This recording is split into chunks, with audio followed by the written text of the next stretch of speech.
Dear friends, आज हम लोग हिंदी साहित्य काल की तरफ थोड़ा प्रकाश डालेंगे। तो चलिए आइए देखते हैं।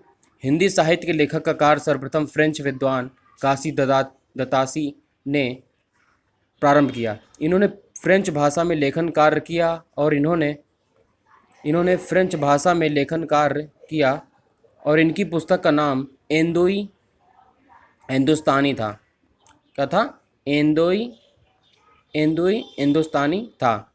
के सर्वप्रथम लेखक लक्ष्मी सागर वार्ष्णेय ने इस पुस्तक का हिंदी अनुवाद किया।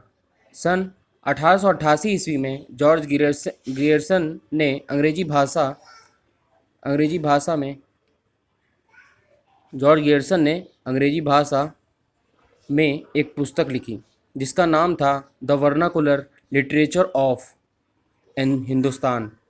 इसे हिंदी साहित्य के लेखन का वास्तविक रूप से प्रथम ग्रंथ माना जाता है। जॉर्ज गियर्सन ने 952 कवियों तथा लेखकों का समाकलन किया। डॉक्टर किशोरीलाल गुप्ता ने इसका हिंदी में रूपांतरण किया। गियर्सन को अधिक महत्व इसलिए प्राप्त हुआ क्योंकि इन्होंने साहित्य को काल क्रमानुसार लिखा।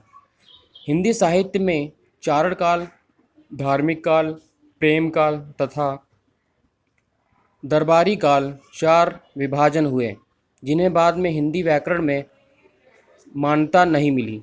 सबसे पहले बिहारी बंधुओं ने श्याम बिहारी, गणेश बिहारी, सुखदेव बिहारी ने अपनी पुस्तक मिश्र बंधु विनोद में हिंदी भाषा में हिंदी साहित्य के लेखन का प्रारंभ किया।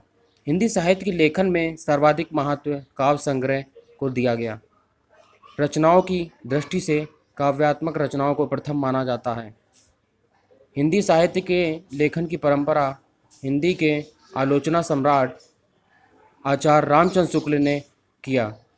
शुक्ल द्वारा लिखी गई पुस्तक हिंदी साहित्य का इतिहास को सर्वोच्च स्थान प्राप्त हुआ। इसमें इन्होंने 1000 कवियों का तथा लेखकों का वर्णन किया। इन्हीं के अनुसार हिंदी साहित्य का वास्तविक काल विभाजन हुआ। आचार्य हजारी प्रसाद द्विवेदी ने हिंदी साहित्य के इतिहास के सापेक्ष में 3 पुस्तकें लिखीं। पहली पुस्तक थी हिंदी साहित्य की भूमिका, दूसरी थी हिंदी साहित्य का उद्भव एवं विकास, तीसरी थी हिंदी साहित्य का आदिकाल। आचार्य रामचंद्र शुक्ल के अनुसार काल विभाजन निम्नलिखित है। 1050 से 1375 तक काल का नामांकन वीरगाथा काल। पहला जो था इसमें चारण काल, इसे वीरगाथा काल के नाम से जाना गया कि जो कवि रहे जॉर्ज गियर्सन ने। और दूसरा जो था बीज पवन काल, ये किनके द्वारा था? आचार्य रामचंद्र शुक्ल ने। बीज पवन काल को वीरगाथा काल के नाम से भी जानते थे। इनके जो लेखक थे आचार्य रामचंद्र शुक्ल जी थे। तीसरा हमारा प्रारंभिक काल जो मिश्र बंधुओं ने किया था। नेक्स्ट आता है भक्ति काल। भक्ति काल हमारा कब से कब तक रहा? 1375 से 1700 ईस्वी तक। तो भक्ति काल का नाम केवल भक्ति काल है जिसे हम आचार्य रामचंद्र शुक्ल के अनुसार मानते हैं। नेक्स्ट देखते हैं रीतिकाल 1700 से 1900 तक अलंकृत काल कहा गया। रीतिकाल को दूसरा नाम जो था अलंकृत काल कहा गया। मिश्र बंधुओं ने दिया था इसे नाम। रीतिकाल किसने कहा था? जॉर्ज गियर्सन ने दिया इसको नाम। और रीतिकाल आचार्य रामचंद्र शुक्ल ने कहा था। वीरगाथा काल की बात करें तो आचार्य हजारी प्रसाद द्विवेदी ने वीरगाथा काल को आदिकाल कहा। काल के बारे में आचार्य रामचंद्र शुक्ल के अनुसार अध्यापन किया जाता है। हिंदी का अंतिम व प्रारंभ बिंदु प्राकृत को माना जाता है। इसमें वीर राजाओं के बारे में कवियों द्वारा वर्णन किया जाता था। प्रत्येक राजा के संपूर्ण जीवन के बारे में एक लेख लिखा जाने लगा जिसका गुण काव्य गुण होता है या होता था। इसमें उन रचनाओं को करने वाले कवियों को राजाश्रयी कवि कहा गया। ये कवि राजाओं को नीति, तीर तरीके, श्रृंगार, प्रक्रम आदि के बारे में वीरता भरे दोहे लिखकर उन्हें और उनकी सेना को उत्साहित किया करते थे। अधिकतर कवि अपने ग्रंथ के अंत में रासो लगाते थे। रासो का तात्पर्य होता है व्यक्ति विशेष के जीवन का और परंपरा को एक कृति के रूप में लिखना।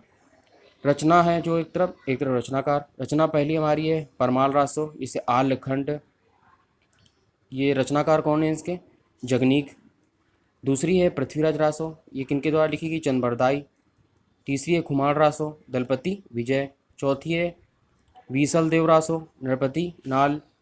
हमीर रासो शारंगधर ने लिखी थी। परमचर्यु स्वयंभू ने लिखी थी। जय मयंक यश चंद्रिका मधुकर भट्ट द्वारा लिखी गई। स्थूलिभद्र राशि खजाना जिन धर्म सूरी ने लिखी थी। संदेश रासक अब्दुल रहमान ने लिखी थी। मृगावती कुतुब्बन, ये मुस्लिम लेखकी द्वारा लिखी गई थी।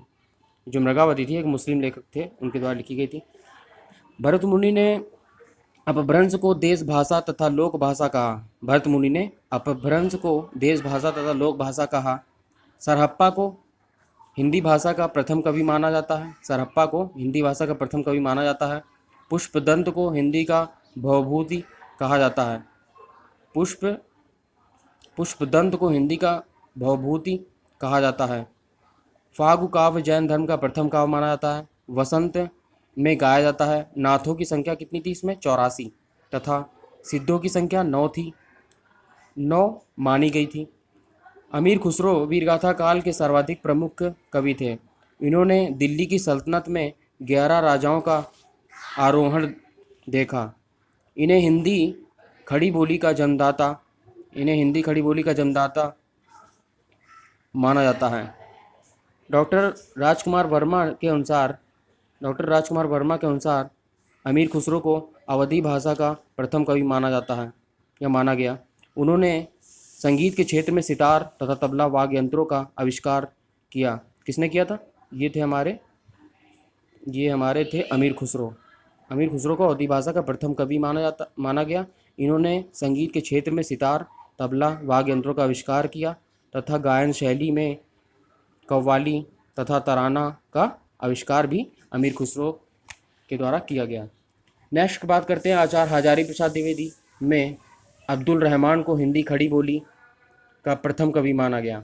भक्तिकाल राजाओं के को आश्रय से मुक्त होने के बाद कवियों ने ईश्वर की तरफ आरोहण किया तथा मतावलंबियों के अनुसार हिंदी भाषा का भक्तिकाल में भी विभाजन हुआ। तो भक्तिकाल की जो 2 शाखाएं थी, एक थी सगुण भक्ति धारा और दूसरी निर्गुण भक्ति धारा।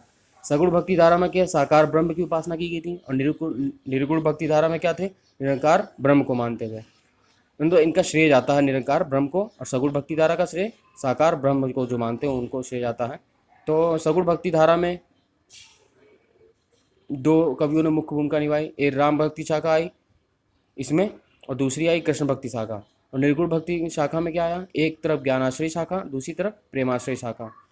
जो सगुण भक्ति धारा थी इसमें राम भक्ति शाखा में तुलसीदास जी ने रामचरितमानस लिखी थी और जो कृष्णा भक्ति शाखा थी इसमें सूरदास जी ने सूरसागर कृति लिखी थी जो सबसे बड़ी रचना थी। और निर्गुण भक्ति शाखा की बात करें तो इसमें निरंकार ब्रह्म की उपासना की गई थी। तो इसमें एक ज्ञानाश्रय शाखा आती है और एक प्रेमाश्रय। ज्ञानाश्रय शाखा में कबीरदास जी थे कवि जो मेन थे और प्रेमाश्रय में मलिक मोहम्मद जैसी थे। ठीक है, थैंक यू दोस्तों। अगर क्लास पसंद आई हो तो ऐसे ही हमारा प्रोत्साहन वर्धन करते रहिए। धन्यवाद।